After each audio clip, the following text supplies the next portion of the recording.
Sure. Again, appreciate you guys' time. Appreciate you coming in virtually as we continue to work through these new times, the new normal.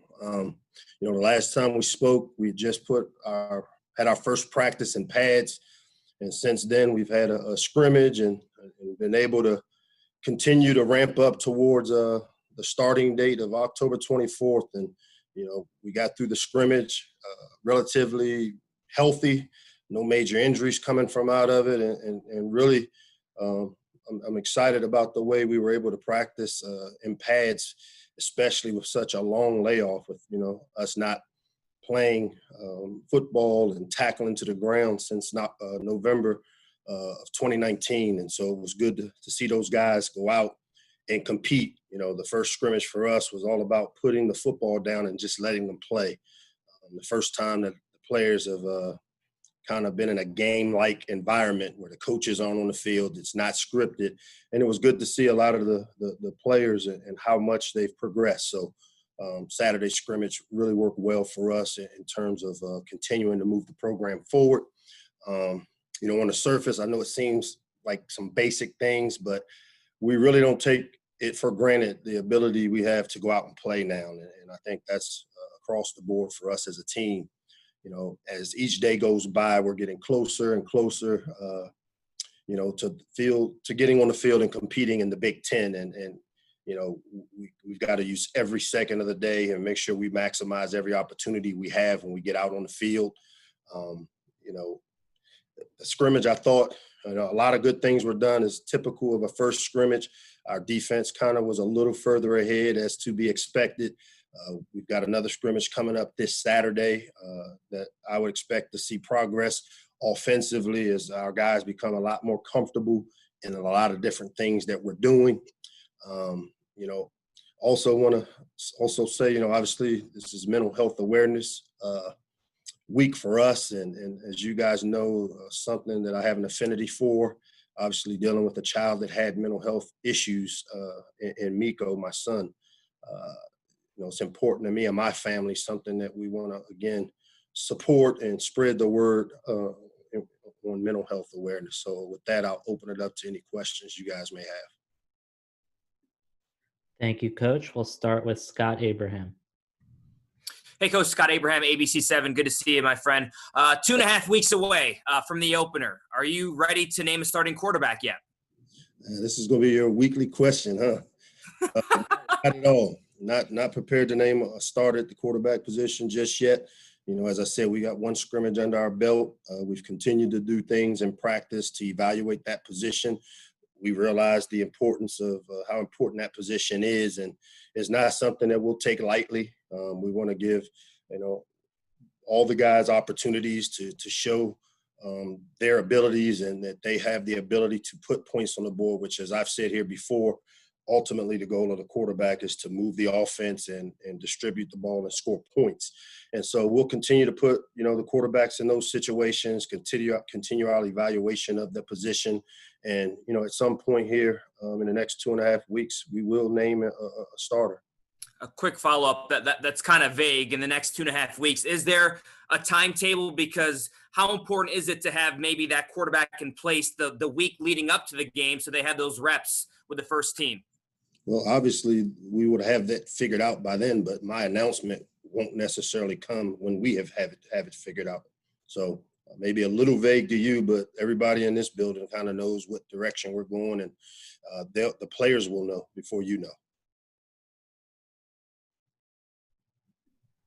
Go to Emily.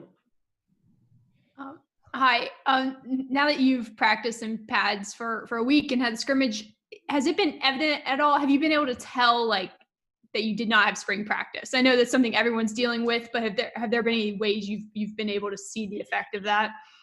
Yeah, from the standpoint of, for instance, when you practice in pads, one of the things that if you want to be a good tackling team, you've got to be good at thudding. And because we haven't had equipment on, there's certain things we don't do when we don't have shoulder pads, for instance.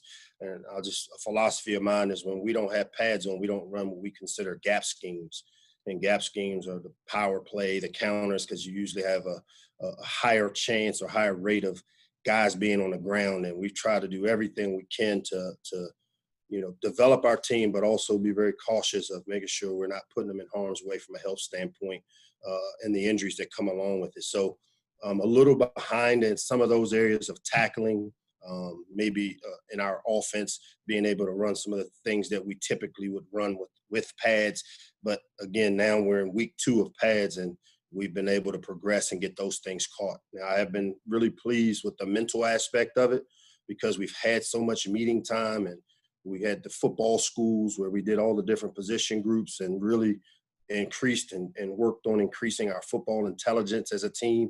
And we've seen the dividends of there, but we've got to use every minute of the next 2.5 weeks to get better at running, blocking, tackling, and catching the ball, which are some fundamental tenements of the game.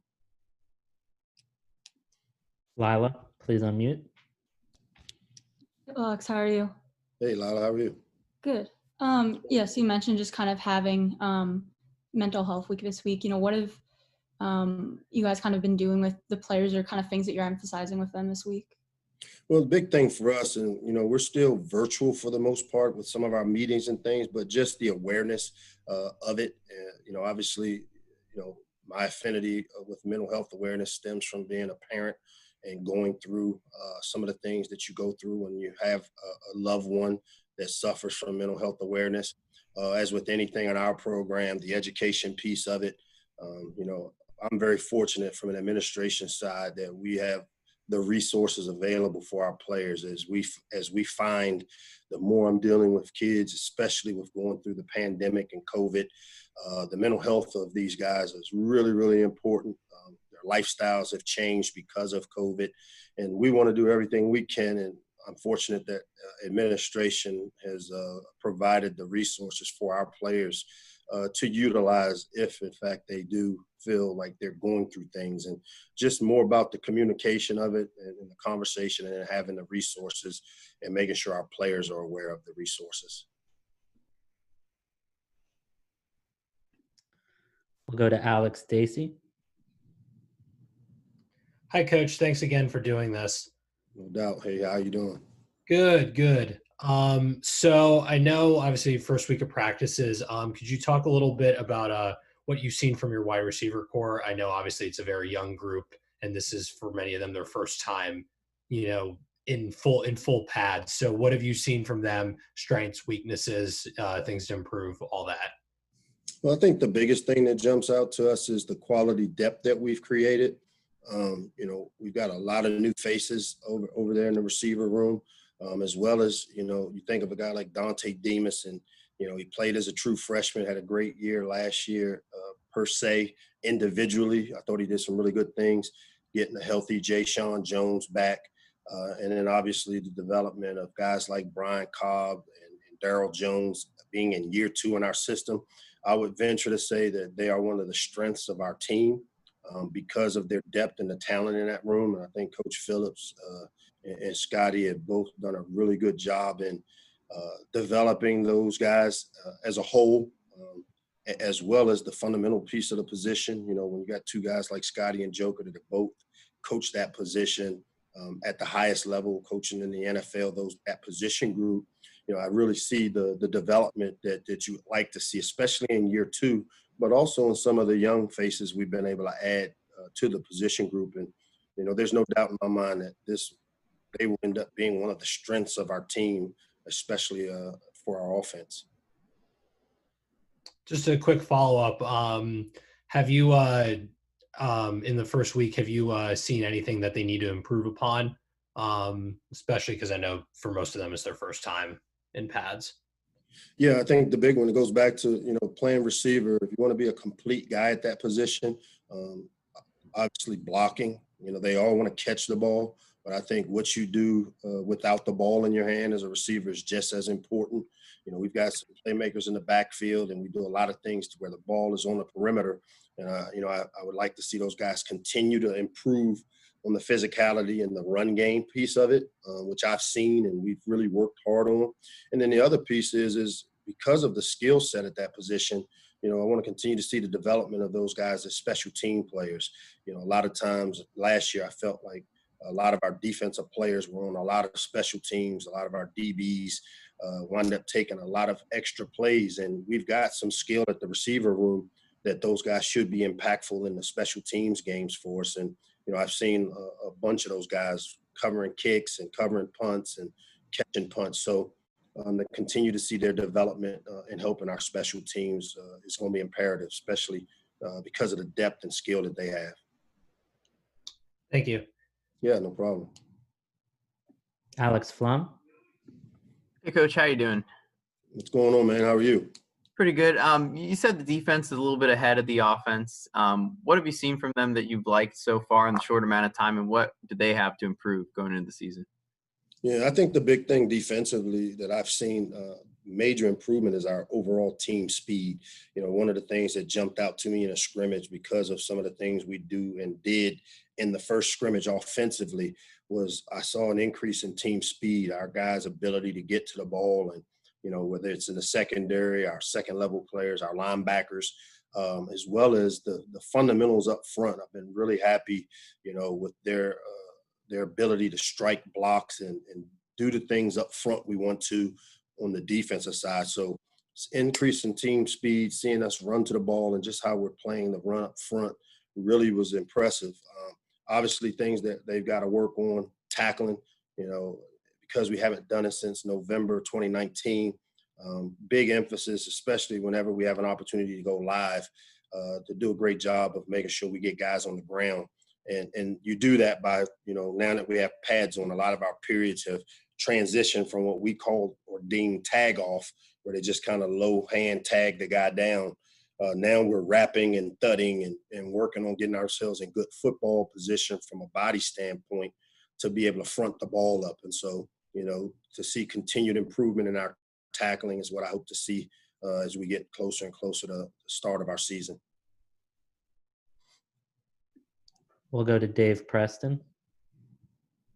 Good afternoon, Coach. Once again, thanks for joining us. You talked a little bit about getting things better defensively. If you could go through some of the challenges in revamping this defense during the middle of a pandemic, especially when contact is so crucial. What sort of pressure does that put on you guys to get this unit ready when you don't have maybe all the tools to do so? Well, we have all the tools to do so now. Obviously, not having spring ball and then the start and stop of our summer camp season. But if you look at I want to say practice 29, from a fundamental standpoint, we really put a lot of time, even though we didn't have pads on, with understanding how to play the position, how to defeat double teams up front, how to work the reach block, how to get off and shed block or block protection.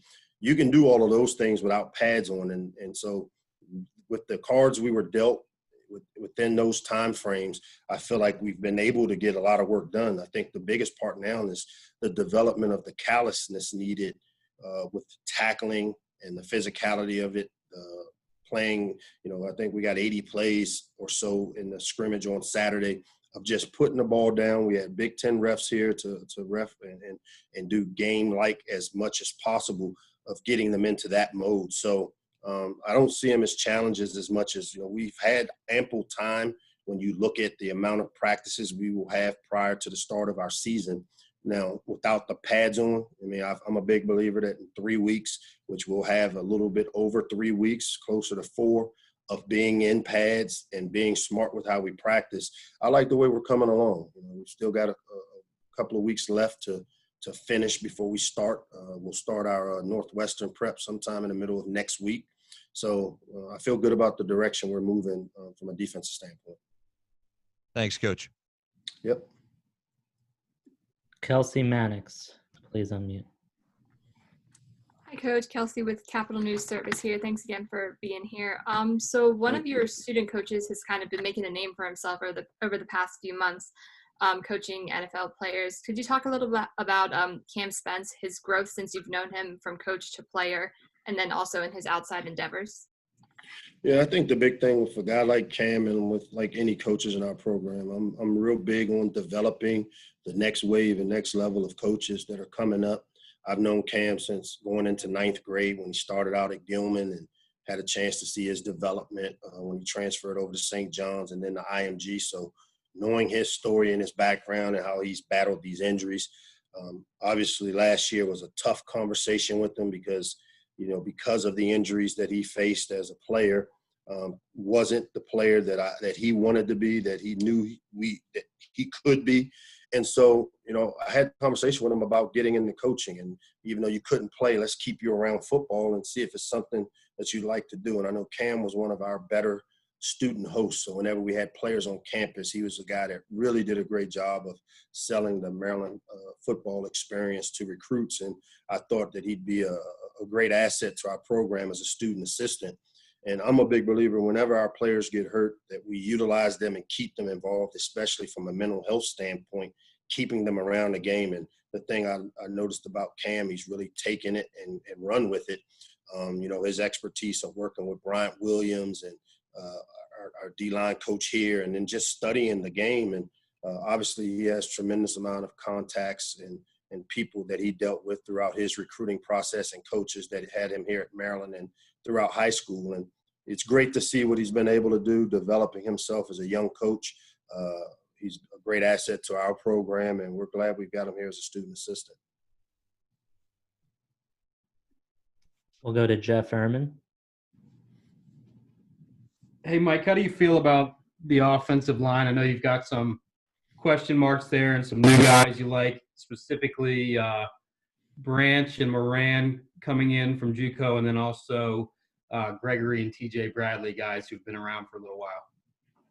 Yeah, I mean, that's the one position, obviously, we made a commitment to in our last recruiting cycle to try to upgrade because of the loss of the players we lost. I mean, we lost some players that played a lot of football around here on the offensive line. But, again, the reps that a guy like Jalen Duncan and Spencer Anderson took last year for us, you have no idea how important the reps they are to play guys at a young age. Offensive line is one of the position groups that, most of those guys don't come into their own until 3 years in your program. I think because of what this position group has gone through over the years here, I think they had 5 different position coaches over the course of 5 seasons. It's good to have the continuity with Coach Reagan coming back.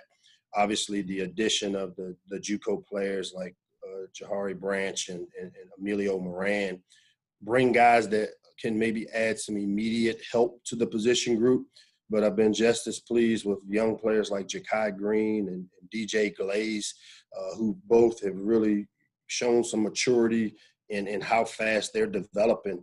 And like you said, getting a healthy TJ Bradley back and Evan Gregory is probably one of the guys that's made the biggest jump from last year to this year in terms of just his development as a player and within our system. So, again, that position group is still a work in progress. Getting Johnny Jordan back, it's been good and helpful. I think we got Marcus Minor in probably a better position playing inside than he does on the outside because of his length and his football intelligence. So the O-line is still a work in progress, but I think you'll see improvement because of the experience that, guys like Spencer and Jalen Duncan got last year being thrown to the fire as redshirt freshmen and the amount of time they played because of the cluster injuries we had on the O-line. So that's the one position group that we want to continue to bring along, develop, and I think they'll get better with each game. Do you feel like you have a decent idea now what your starting 5 or at least your top 3 or 4 guys there are? I mean, not really. We're still working through all those things. I mean, I know depth charts are really important for players, media alike, but for us, our goal right now, and I've said this before, I mean, it's going to take all of us. I mean, you just look across the country, whether college or the NFL, and with this COVID thing, we're developing every player in our program with the intentions that they may have to come in and help us. So right now we're trying to mix and match things and to make sure that the needed reps are getting in practice for these guys to develop. And, as we get closer to the Northwestern week, we'll start kind of formulating some of these opinions. We've had 1 scrimmage under our belt to evaluate and grade in game-like situations. Obviously, we've had a ton of practices, but now with the pads on, it's a lot easier to do some evaluations, and we'll continue to evaluate these guys and move as we move forward.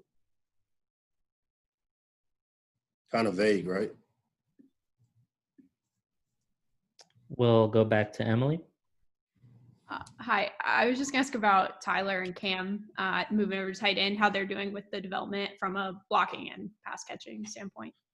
Yeah, the tight end position has always been one of high importance in what we do on offense. And, you know, with graduation and injuries and things of that nature, the unselfishness that both of these guys have shown to, you know, Tyler was a guy that was starting on the other side of the ball or competing to start on the other side of the ball. And he has the body type and the size that we look for. And I've been really, really pleased with his development at that position. And then Cam Blunt playing, you know, linebacker, was a guy in high school that played a lot of the multiple skill positions as well. And, you know, he's brought to the table some athleticism to the position. I think both are continuing a continued work in progress. You know, obviously with Tyler and his size and strength, more inclined that he's a guy that will help us in the run game a lot quicker or earlier than he will in the passing game, whereas Cam will be a guy that may help us in the passing game and is a work in progress in the run game. And it's been good to get Malik Jackson going, and we've really saw some glimpses of him. So we've been able to create some depth at that position and create competition there that I think is important for the position. Go back to Lila. Lox, what has stood out to you also just from, like, I guess your biggest takeaways from the offense from what you saw in the scrimmage? Say that again? What were your biggest takeaways from what you saw from the offense in the scrimmage you guys had? Well, I think the big thing is obviously, you know, on offense for us, we got to be one of those teams that don't beat ourselves. And we had a lot of penalties, which I call unforced errors that, you know, those are drops, sacks, interceptions, offensive penalties, and fumbles. And those are the things that, you know, we're going to play good teams, obviously playing a Big Ten only schedule.